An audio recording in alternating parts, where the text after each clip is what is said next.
Sitting below the ground of East Harlem for decades, a part of New York City known as a transit desert. And now an unused tunnel will be a key part of the second phase of the 2nd Avenue subway. Here's Eyewitness News reporter Lindsay Tuckman.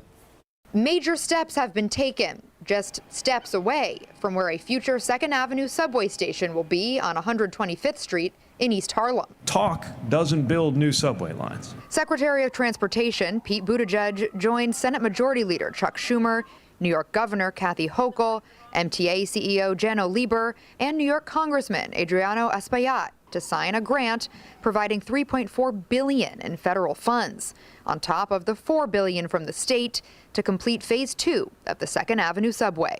It will extend the line north past 96th Street and west along 125th to meet up with Metro North and the 456. East Harlem has been a transit desert.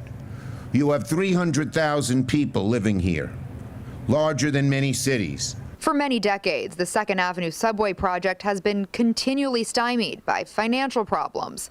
Tunnels were even built a half-century ago and now sit abandoned. There's so many people living in Harlem, and 2nd Avenue has kind of just been pushed aside and been an afterthought for a long time. For a long time, this area felt like it's been ignored. So I'm glad that they kind of put some spotlight on it to attention now so we can get some type of service. Service that many in the neighborhood have been waiting eagerly for. But according to officials, it will still take an estimated 8 years to complete once construction begins. So we asked Secretary Buttigieg if another presidential administration could pull the plug down the line. I am concerned to see, even now in the House of Representatives, a push to cut some of the funding sources that are being used to fund great projects like this.